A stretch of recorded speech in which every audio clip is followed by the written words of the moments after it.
Yes, good. The HYC expresses its strongest condemnation to the inhuman treatment meted out by the government of Meghalaya through the health department to the contractual staff nurses who are being employed by the government in various hospitals and health centers across the state.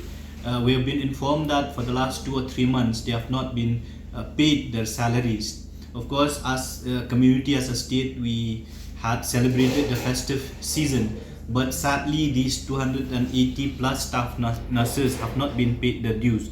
This has caused great hardship to their families and personally to them, and it has also caused mental distress amongst them.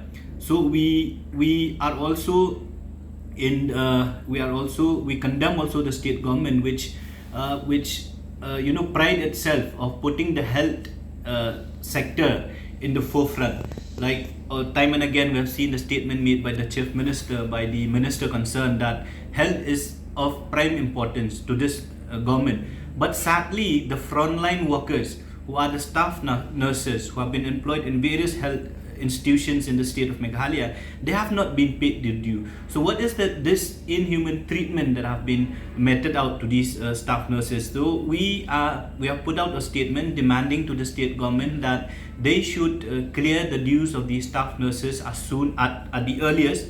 And secondly, also we have been made to understand, we have been informed by these staff nurses that these have been employed on a contractual basis, on a year-to-year basis, where the appointment letters have been given to them.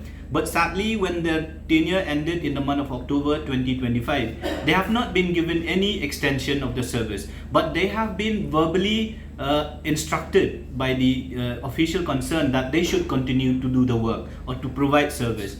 They have not been given any written assurance or written letter or written appointment letter regarding their extension. So this also is, we fail to understand as to how the government or the health department can make them provide services without any extension letter or extension order.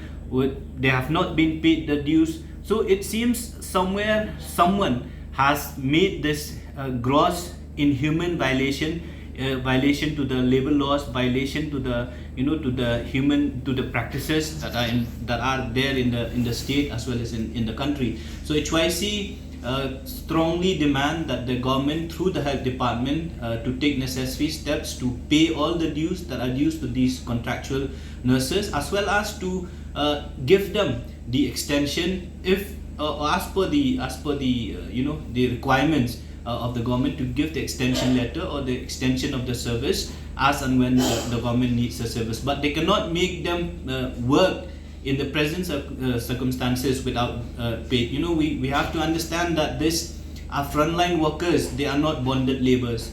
Their rights cannot be trampled upon. They have every right to get their payment, to get their salaries, their dues as per the services that are being provided by them.